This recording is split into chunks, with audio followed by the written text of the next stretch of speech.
Hi student, welcome to my channel. तो आज हम देखेंगे, देखो 10th क्लास का एक चैप्टर है इंट्रोडक्शन टू ट्रिग्नोमेट्री। ठीक है, तो इसके बारे में हम देखेंगे। इस चैप्टर को हम स्टार्ट करने जा रहे हैं। आज देखेंगे हम इसकी बेसिक इंट्रोडक्शन। ठीक है, वैसे तो देखो ट्रिग्नोमेट्री मैथ्स की एक ऐसी ब्रांच है जिसमें बहुत कुछ आता है हमारे पास। ठीक है, बहुत बड़ी ब्रांच है मैथमेटिक्स की। लेकिन अभी 10th क्लास में ये फर्स्ट टाइम स्टार्ट हो रही, तो हम इसमें थोड़ा धीरे धीरे करके देखेंगे। तो देखो, सबसे पहले 10th क्लास में हमें इसके कुछ फंक्शन दिए हैं। ठीक है, और उन फंक्शन को यूज़ करना है हमने। इसके हमारे पास टोटल 6 फंक्शन है जिनको हमने थीटा के लिए यूज़ करना है, यानी कि किसी भी एंगल के लिए यूज़ करना है। लेकिन उन फंक्शन के बारे में पढ़ने से पहले सबसे पहले हम इसकी कुछ कंडीशंस हैं ट्रिग्नोमेट्री की, उन कंडीशंस के बारे में बात करेंगे कि ये जो ट्रिग्नोमेट्री है यूज़ कहाँ पे होगी और कहाँ पे यूज़ नहीं होगी। ठीक है, तो देखो, जो इसकी फर्स्ट कंडीशन है, कंडीशन नंबर 1। तो इसकी फर्स्ट कंडीशन तो ये है कि ये इसको यूज करेंगे हम ट्राइंगल में। ठीक है, और ट्राइंगल भी कौन सी? Only right angle triangle. तो पहली कंडीशन तो इसकी यही होगी कि कहाँ पे यूज होगी ये? सिर्फ राइट एंगल्ड ट्राइंगल पे, राइट एंगल्ड ट्राइंगल पे। ठीक है, तो जैसे एक यहाँ पे एक राइट एंगल ट्राइंगल कंसीडर कर लेते हैं। तो देखो, ये एक राइट एंगल ट्राइंगल होगी। अब जैसे देखो, इसमें ये क्या हो गया, यहाँ पे राइट एंगल हो गया आपका 90 डिग्री का एंगल। इसके साइड, सामने वाली साइड हमेशा क्या होती है? हाइपोटेन्यूज। ठीक है, अब देखो यहाँ पे ए बी सी, तो ये कोई राइट एंगल ट्राइंगल है जो बी पे राइट एंगल है। तो पहली कंडीशन तो देखो इसकी ये होगी। अब देखो कंडीशन दो, सेकंड कंडीशन क्या होगी इसकी? तो कंडीशन, सेकंड कंडीशन ये होगी। फर्स्ट कंडीशन को ध्यान रखना, सेकंड कंडीशन से पहले देखो राइट एंगल ट्राइंगल होनी चाहिए। लेकिन उसके बाद जो ट्रिग्नोमेट्रिक फंक्शन है हमारे पास, या उनको हम सिंपल टी रेशियो भी बोलते हैं, तो जो भी टी रेशियो है जो हमने एंगल के लिए यूज करने हैं, वो राइट एंगल ट्राइंगल में यूज होंगे। पहली कंडीशन है ट्राइंगल कैसी होनी चाहिए? राइट एंगल होनी चाहिए। लेकिन उसके बाद उनको हम यूज कहाँ करेंगे? देखो, तो वो यूज होंगे सिर्फ जो उस ट्राइंगल में एक्यूट एंगल होंगे, यानी कि जैसे एंगल ये हो गया इस पर्टिकुलर ट्राइंगल की अगर बात करें, या फिर एंगल सी हो गया। ठीक है, इस पे ये यूज नहीं होगी राइट एंगल पे। ट्राइंगल होनी राइट एंगल चाहिए, लेकिन उस राइट एंगल के लिए उन ट्रिग्नोमेट्रिक रेशियो या ट्रिग्नोमेट्रिक फंक्शन को हम यूज नहीं करेंगे। यूज वो कहाँ पे होंगे? इन एक्यूट एंगल के लिए। तो कंडीशन 2 क्या होगी? जो ट्रिग्नोमेट्रिक फंक्शन होंगे वो कहाँ यूज होंगे? सिर्फ एक्यूट एंगल के लिए, जो एक्यूट एंगल होंगे उसके लिए यूज होंगे। तो ये तो फर्स्ट 2 कंडीशन है जो मोस्ट इंपॉर्टेंट है। इन्हीं कंडीशन में हम ट्रिग्नोमेट्री का यूज कर सकेंगे। फर्स्ट, एक तो राइट एंगल ट्राइंगल होनी चाहिए, फिर उन ट्रिग्नोमेट्रिक फंक्शन का यूज कहाँ होगा? जो उस ट्राइंगल में एक्यूट एंगल बन रहे होंगे। जैसे आपको पता है, जो राइट एंगल ट्राइंगल होती है, एक एंगल उसमें 90 डिग्री होता है, बाकी जो बच गए 2 एंगल वो आपके पास एक्यूट होते हैं। ठीक है, अब दूसरी बात इसमें, अब जब कोई भी आपको राइट एंगल ट्राइंगल दी होती थी पहले, तो जैसे आपको पता होता था कि एक आप हाइपोटेन्यूज ले लेते हैं। हाइपोटेन्यूज कौन सा होता है? हमेशा जो 90 डिग्री के अपोजिट हो बिल्कुल, या सिंपल हम बोलते थे छोटी क्लास में कि जो सबसे बड़ी साइड है। तो यहाँ पे भी वही सबसे बड़ी साइड है। हाइपोटेन्यूज तो वहां से मिल गया। दूसरी बात है, अब इसमें बेस और परपेंडिकुलर कैसे लेंगे? पाइथागोरस थ्योरम के टाइम तो आप किसी को भी एक को परपेंडिकुलर मान लेते थे, एक को बेस मान लेते थे, लेकिन ऐसा इसमें बिल्कुल नहीं होगा। ठीक है, तो इसमें देखो, उसके बाद मेन काम है आपका सिलेक्शन ऑफ बेस। इसको भी कंडीशन थर्ड बोल सकते हैं, सिलेक्शन ऑफ बेस। तो अब देखो, मान लो कि अगर आपने वो ट्रिग्नोमेट्री की जो भी फंक्शन पढ़ेंगे हम, अगर वो आपने एंगल ए पे यूज करने हैं, इस एंगल ए के लिए, तो उस एंगल ए के टाइम यहाँ पे देखो हाइपोटेन्यूज तो वही बन जाएगा। हाइपोटेन्यूज की तो वही कंडीशन है जो 90 के अपोजिट है, दैट इज हाइपोटेन्यूज। मतलब अगर हम यहाँ पे हाइपोटेन्यूज की बात करें, तो हाइपोटेन्यूज क्या बन गया यहाँ पे हमारे पास? ए सी। अब देखो बेस किसको लेना, तो इसको लेने के लिए हमारे पास 2 तरीके हैं। एक तो क्या करना आपने, सबसे पहले देखनी कौन सी लाइन जो है उस एंगल को बना रही है। तो जैसे हम एंगल ए की बात कर रहे हैं ना, तो एंगल ए को देखो ये 2 लाइंस बना रही है। अब इसमें से एक लाइन तो हाइपोटेन्यूज चली गई। हाइपोटेन्यूज तो आप सिलेक्ट कर सकते हैं 90 के बिल्कुल सामने, तो ये हाइपोटेन्यूज होगी। अब जो बच गई है, देखो ये वाली बची है ना जिसपे वो एंगल प्रेजेंट है, तो इसको बोलेंगे हम बेस। तो यहाँ पे बेस क्या आएगा आपके पास? A B.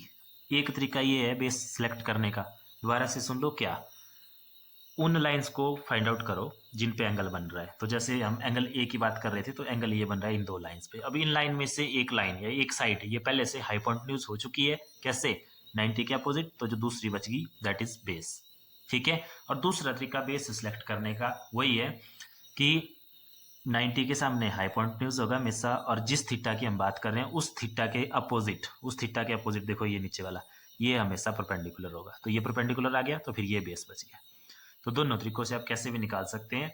जब जैसे इससे निकाला हमने कि 90 के सामने हाइपोटेन्यूज, फिर इन दो लाइनों के बीच में एंगल बन रहा था तो ये हाइपोटेन्यूज है तो ये बेस होगा, ठीक है। और ये बेस हो गया तो लास्ट बच गया परपेंडिकुलर।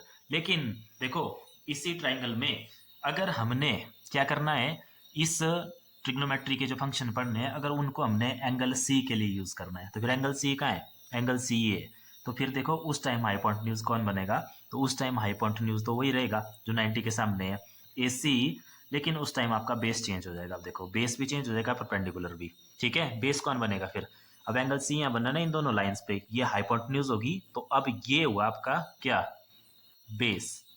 ये बेस हो गया, बेस हो गया ये, सॉरी बेस हो गया ये, ठीक है। और परपेंडिकुलर क्या हो गया यहाँ पे, परपेंडिकुलर हो गया ये आपके पास ए बी, ए बी, ठीक है। ऐसे भी और दूसरे तरीके से जैसे मैंने बनाया कि थीटा के सामने वाली साइड या अपोजिट साइड इसके परपेंडिकुलर और 90 के सामने हमेशा हाइपोटेन्यूज, ठीक है। तो ये मेन चीज है इसमें, जितने भी हम क्वेश्चन करेंगे उनमें ये मेन चीज है सिलेक्शन ऑफ बेस। बाकी दी हो आपको राइट एंगल ही होगी तभी हम ट्रिग्नोमेट्री का यूज कर पाएंगे। और ट्रिग्नोमेट्री का यूज कौन से एंगल के लिए होगा, हमेशा एक्यूट एंगल के लिए। मतलब यहाँ पे अब एंगल बी के लिए उसको यूज नहीं करेंगे, एंगल ए के लिए यूज कर सकते हैं क्योंकि एक्यूट एंगल है, एंगल सी के लिए भी यूज कर सकते हैं, लेकिन फिर उस एंगल के अकॉर्डिंग वहां पे बेस का सिलेक्शन किया जाएगा, ठीक है। तो ये था बेस सिलेक्ट करने का इसमें एक तरीका। दोनों तरीके बता दिए मैंने आपको, जो भी आपको आसान लगे उसका यूज आप इसमें कर सकते हैं, ठीक है। बाकी जैसे जैसे क्वेश्चन करेंगे ज्यादा क्लियरिटी आएगी। अच्छा तो ये तो चलो हमने कंडीशन पढ़ ली, सिलेक्शन ऑफ बेस भी पढ़ ली। अब देखते हैं हम उन फंक्शन के बारे में जो हमने यहाँ पे यूज करने हैं, ठीक है। तो चलिए नेक्स्ट देखते हैं इसमें। तो देखो हमारे पास 6 टाइप ऑफ ट्रिग्नोमेट्रिक फंक्शन है, ठीक है। कौन कौन से हैं, इनको इसी ऑर्डर में आपने याद करना है, ठीक है। फर्स्ट है हमारे पास साइन थीटा या सिंपल साइन, दूसरा है कोसाइन, ठीक है। नेक्स्ट है टेंजेंट, उसके बाद नेक्स्ट है हमारे पास कोसिकेंट, कोसिकेंट, ठीक है। कोसिकेंट के बाद नेक्स्ट है हमारे पास सीकेंट, सीकेंट के बाद लास्ट वन है कोटेंजेंट, कोटेंजेंट, ठीक है। इसको कॉट से लिखते हैं हम सिंपल और पूरा नाम है इसका कोटेंजेंट, ठीक है।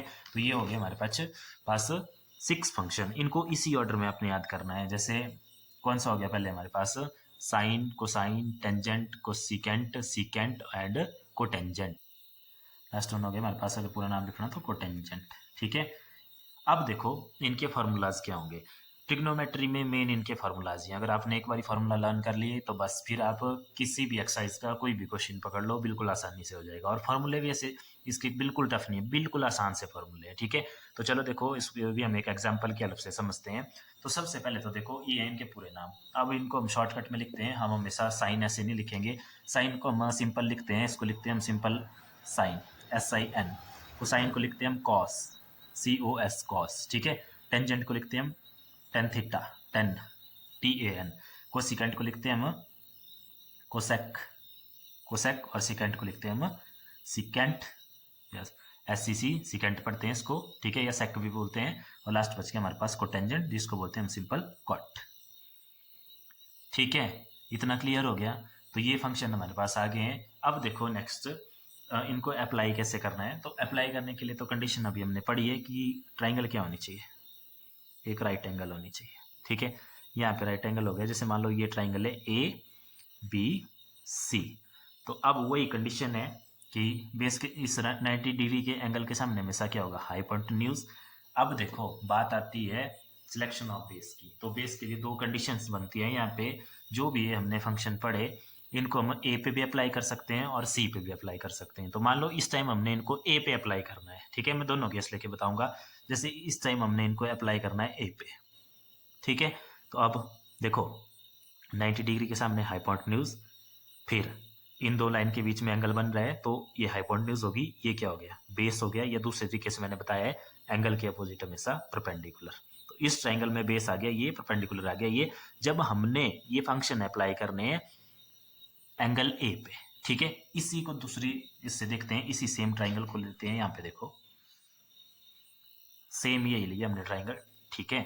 अब इस पे क्या किया हमने, ए यहाँ है 90 डिग्री का एंगल बी पे ही है, दोबारा इस सी है, ये तो हाइपोटेन्यूज ही रहेगा।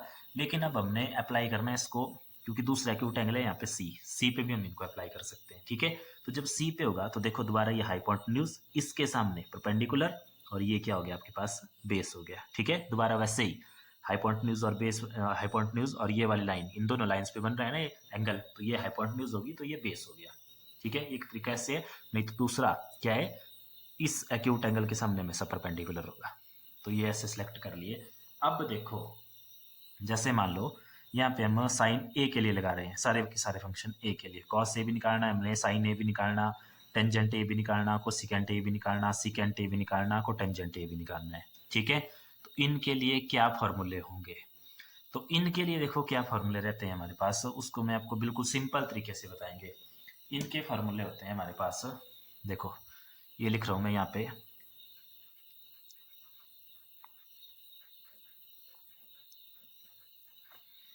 अब आप लोग बोलेंगे ये क्या लिखा, हम क्या कैसे इसको याद रखेंगे, ये क्या है, P B P H H B. ठीक है, तो देखो टेंशन लेने की जरूरत नहीं है, इसको हम देखो कैसे लर्न करेंगे। यहाँ से देखो स्टार्ट करो, पी पंडित बद्री प्रसाद हर हर बोल, ये एक एब्रीवेशन बनाई है हमने इसको लर्न करने के लिए, क्या, पंडित बद्री प्रसाद हर हर बोल। ठीक है, ऐसे देखो बिल्कुल लर्न हो जाएगा आसानी से, पंडित बद्री प्रसाद हर हर बोल।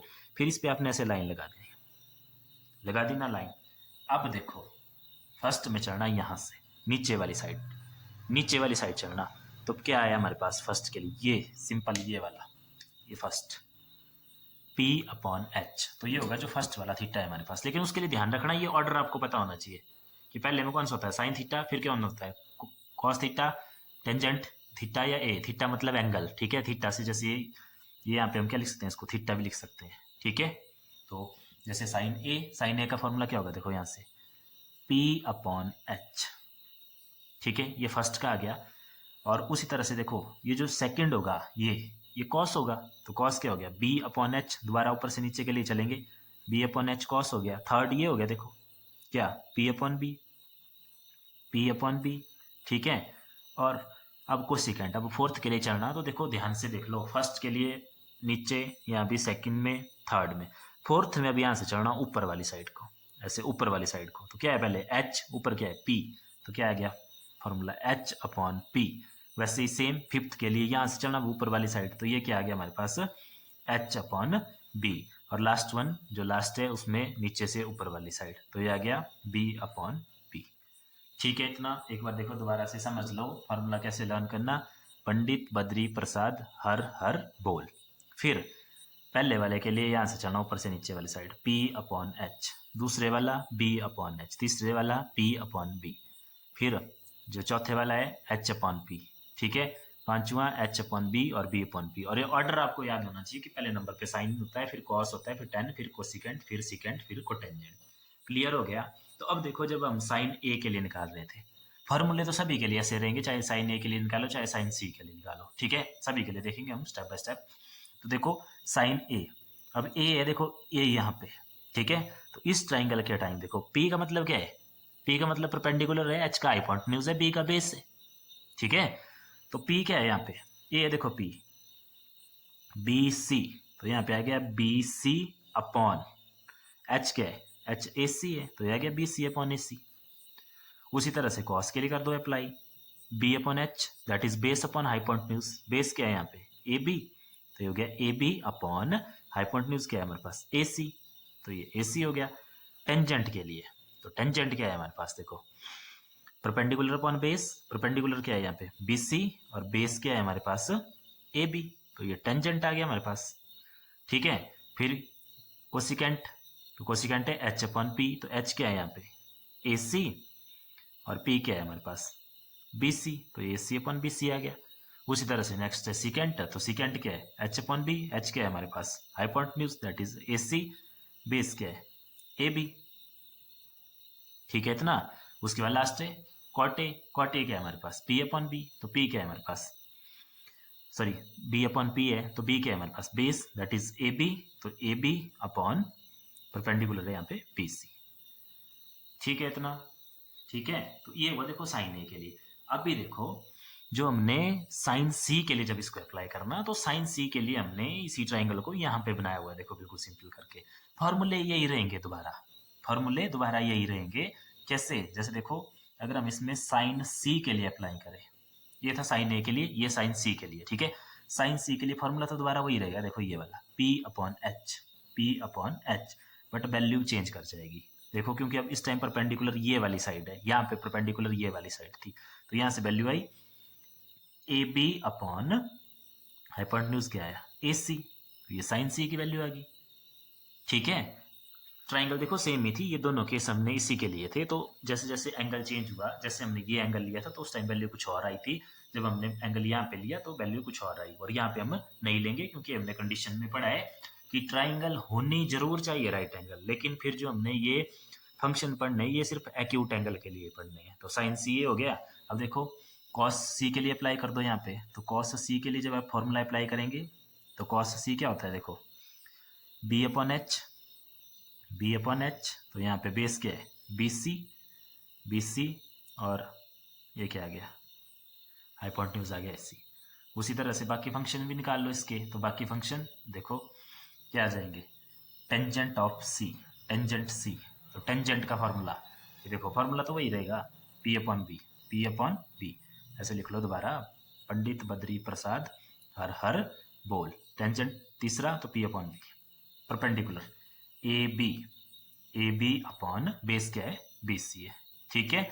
सी के लिए निकालें तो इस ट्राइंगल से देखेंगे, क्लियर है।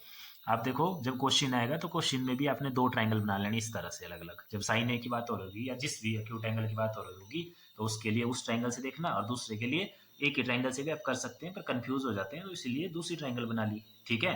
अब नेक्स्ट निकाल लो इससे, टेंजेंट के बाद कौन सा होता है कोसिकेंट, तो कोसिकेंट का फॉर्मूला क्या हो गया, देखो फोर्थ है ना, यहाँ से चलेंगे ऊपर को एच अपॉन पी, फॉर्मूले देखो यहाँ भी सेम थे।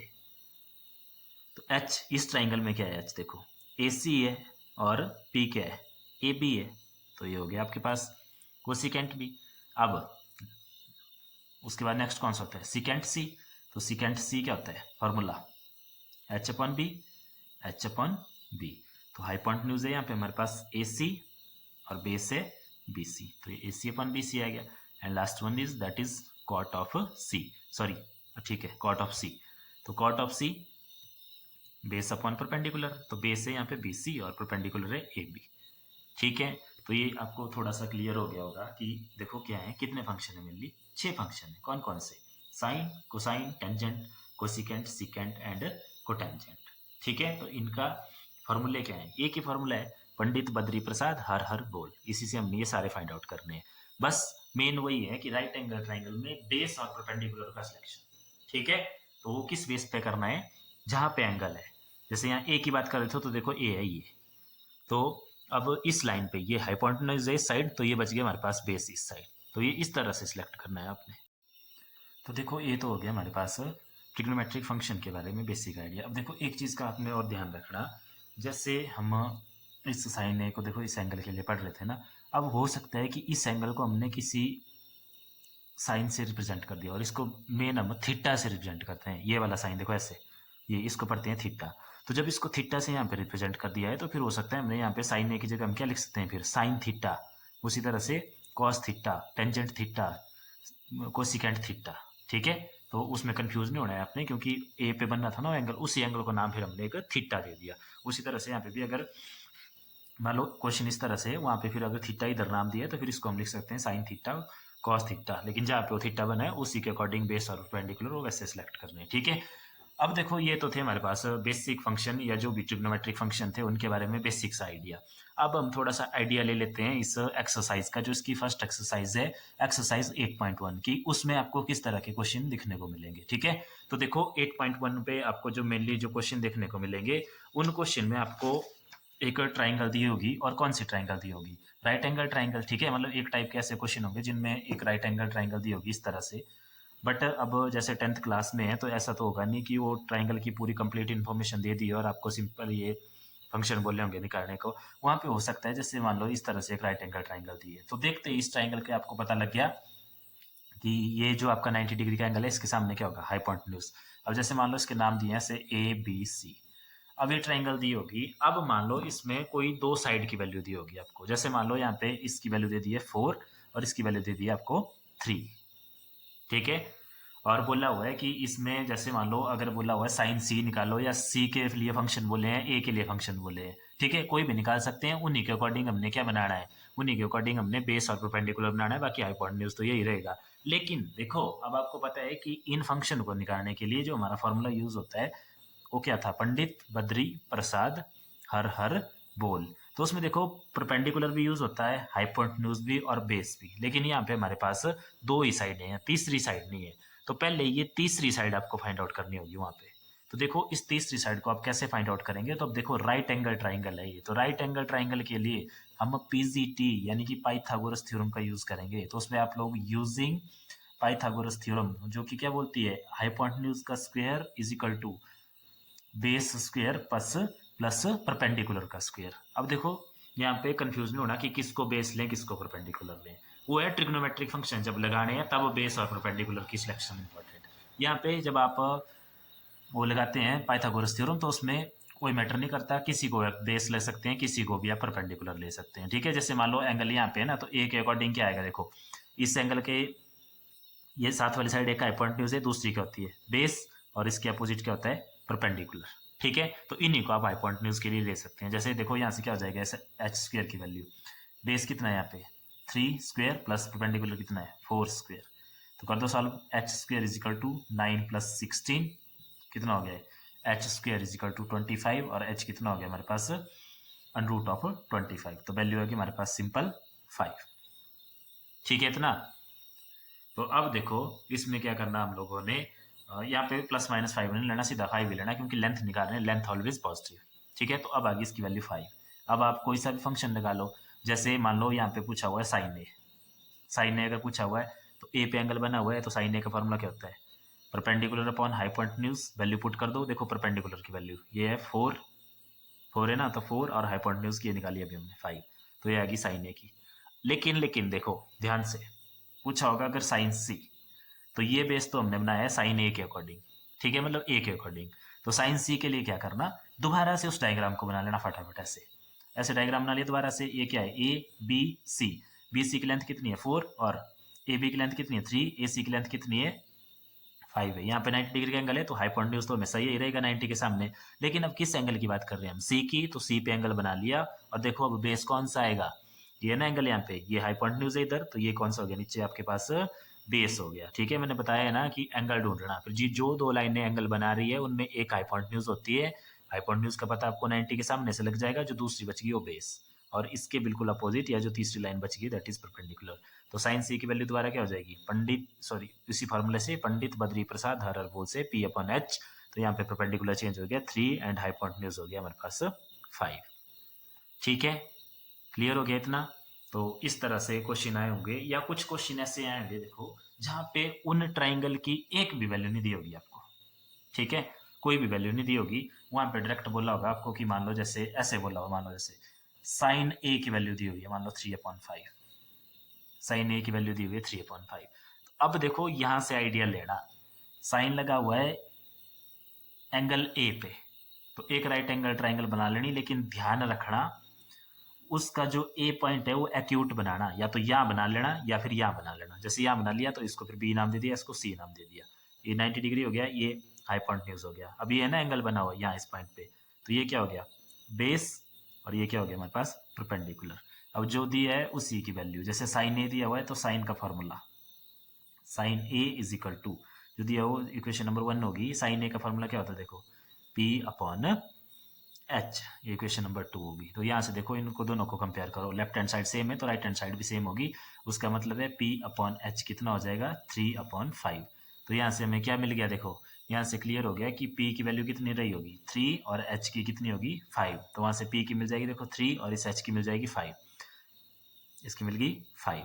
अब दोबारा एक साइड निकालनी पड़ेगी ये बेस, क्योंकि जब हमने बाकी फंक्शंस निकालने हैं ना, जैसे कॉस निकालना है, कॉस के लिए यूज होगा बी अपॉन एच, कॉस के लिए यूज क्या होगा हमारे पास बी अपॉन एच, तो उसके लिए हमें ये बेस चाहिए, तो तब हमने ये बेस निकाल लेना। अब ये कैसे निकालना, दोबारा पाइथागोरस का यूज करके, पाइथागोरस क्या बोलती है H square is equal to B square plus P square, तो यहाँ से बी स्क्वायर क्या आ गया हमारे पास H square minus P square. ठीक है, ये जब हम क्वेश्चन करेंगे तब इसको डिटेल में देखेंगे, ये थोड़ा इसका आइडिया जैसा था। ठीक है, अब देखो एक चीज़ और देखनी है हमने यहाँ से, वो क्या है हमारे पास, वो देखो इस पे चलते हैं वापस। ठीक है, इस पे देखो आप, हमने देखा साइन थीटा का फॉर्मूला क्या था, यहाँ पे देखो परपेंडिकुलर अपॉन हाइपोटेन्यूज। ठीक है, तो आप कोई भी ट्राइंगल कंसिडर करेंगे जो कि एक राइट एंगल ट्राइंगल होगी, तो उसमें देखो ये चीज़ क्लियर है ना कि उसका हाइपोटेन्यूज हमेशा बड़ा होगा और परपेंडिकुलर हमेशा छोटा होगा हाइपोटेन्यूज से। ठीक है, मतलब जो साइन की वैल्यू रहेगी वो परपेंडिकुलर अपॉन हाइपोटेन्यूज होती है, यानी कि ऊपर हमेशा छोटी वैल्यू रहेगी और नीचे हमेशा बड़ी वैल्यू रहेगी, क्योंकि परपेंडिकुलर छोटा होगा हमेशा और हाइपोटेन्यूज बड़ा होगा। तो जब भी छोटी वैल्यू जो है बड़ी वैल्यू से डिवाइड होती है, ठीक है, जब भी छोटी वैल्यू बड़ी वैल्यू से डिवाइड होती है तो आंसर क्या आता है आपके पास, तो आंसर आपके पास हमेशा 1 से छोटा आता है। ठीक है, जैसे मान लो जैसे 7/9 हो रहा है, तो आंसर क्या आएगा इसका 0 पॉइंट समथिंग आएगा, मतलब 1 से छोटा आएगा। तो इसका मतलब है जो साइन थीटा की वैल्यू रहेगी वो हमेशा क्या लेगी, लेस देन 1 रहेगी। ठीक है, इसमें 1 से छोटी। ठीक है, 1 वो सिर्फ एक ही कंडीशन में जाएगी, जब ये p क्या हो जाए, इस h के इक्वल हो जाए, कि जो इसका परपेंडिकुलर होगा वो हाइपोटेन्यूज के बिल्कुल इक्वल हो जाए, तब वो 1 हो सकती है, और 1 से बड़ी हो कभी नहीं हो सकती, क्योंकि परपेंडिकुलर हाइपोटेन्यूज से बड़ा कभी नहीं होगा। ठीक है, वैसा ही सेम कॉस के लिए, तो कॉस की भी देखो ऊपर हमेशा छोटी वैल्यू रहेगी बेस, और नीचे हाइपोटेन्यूज, अगर बराबर हो गए तब तो वैल्यू 1 होगी, लेकिन बेस बड़ा तो कभी भी नहीं होगा हाइपोटेन्यूज से, इससे छोटा ही रहेगा, तो छोटा ही रहेगा, तो जो साइन थीटा की वैल्यू है वो भी 1 या 1 से छोटी रहेगी। 1 भी एक ही कंडीशन में आएगी जब ये दोनों बराबर हो जाएंगे। वैसे कॉस थीटा की वैल्यू भी लेस देन 1 रहेगी या इक्वल टू 1 होगी, कब, जब ये बराबर हो जाएंगे दोनों। ठीक है, तो यहाँ से एक चीज़ याद रखनी कि जो साइन थीटा की वैल्यू होती है वो 0 से लेके 1 तक होती है। उसी तरह से कॉस थीटा की वैल्यू क्या कितनी होती है, वो भी 0 से 1 के बीच में लाई करती है, लेकिन वो अपोजिट चलती है 1 से 0 में। ये हम नेक्स्ट एक्सरसाइज जब करेंगे तब इसको डिटेल में पढ़ेंगे, लेकिन यहाँ से थोड़ा सा ये आइडिया रखना कि साइन थीटा और कॉस थीटा की वैल्यू मैक्सिमम 1 हो सकती है, 1 से बड़ी नहीं होगी, और 1 से छोटी होगी 0, 0 भी 0 हो सकती है। ठीक है, लेकिन 0 से चलेगी ये और 1 तक, और वैसे कॉस की 1 से 0 होती है। ये सारा आगे डिटेल में पढ़ेंगे जब आप नेक्स्ट एक्सरसाइज पढ़ेंगे। ठीक है, इतना। उसी तरह से अगर टेंजेंट की देखें, देखो टेंजेंट में परपेंडिकुलर अपॉन बेस, तो परपेंडिकुलर अपॉन बेस, अब इनमें तो कुछ भी बड़ा हो सकता है, जैसे कभी परपेंडिकुलर बड़ा हो सकता है, कभी बेस बड़ा हो सकता है। ठीक है, तो इसकी वैल्यू जो है 1 से छोटी भी हो सकती है और 1 से बड़ी भी हो सकती है। क्लियर है, तो टेंजेंट की 1 से छोटी भी हो सकती है, 1 से बड़ी भी हो सकती है, लेकिन साइन और कॉस की वैल्यू 1 से हमेशा छोटी रहेगी। ठीक है, तो इस एक्सरसाइज के लिए इतनी इंट्रोडक्शन काफ़ी है, इसकी हेल्प से हम इस एक्सरसाइज को बिल्कुल आसानी से कर सकते हैं। फॉर्मूला एक ही है सिंपल, ये पंडित बद्री प्रसाद हर हर बोल। उसके बाद क्या याद होना चाहिए आपको, ये फंक्शन याद होने चाहिए इसी ऑर्डर में, पहला साइन, दूसरा कोसाइन, तीसरा टेंजेंट, फिर कोसिकेंट, फिर सिकेंट, फिर कोटेंजेंट। फॉर्मूले इनके यहाँ से निकाल लेंगे। उसके बाद मेन है सिलेक्शन ऑफ बेस, कि जिस एंगल की हम बात कर रहे हैं उसी को अकॉर्डिंग बेस और परपेंडिकुलर बनाना है। ठीक है, और हाइपोटेन्यूज तो हमेशा राइट एंगल में फिक्स होता है 90 डिग्री के बिल्कुल अपोजिट, जो सामने होता है, जैसे 90 डिग्री आए तो ये बिल्कुल इसके सामने, ये हाइपोटेन्यूज होता है। तो इस वीडियो में इतना ही, बाकी देखेंगे हम नेक्स्ट वीडियो में। लेकिन एक चीज़ का ध्यान रखना, मैक्सिमम स्टूडेंट क्या करते हैं, जो इंट्रोडक्शन वाली वीडियो होती है उसको स्किप कर देते हैं। आप लोगों ने ऐसा नहीं करना है। देखो इस वीडियो को अगर आपने समझ लिया, क्वेश्चन आपके बिल्कुल आसानी से हो जाएंगे, बिल्कुल आसानी से। ठीक है, तो इस वीडियो को ज़रूर देखना। तो इस वीडियो में इतना ही, बाकी देखेंगे हम नेक्स्ट वीडियो में। Thank you.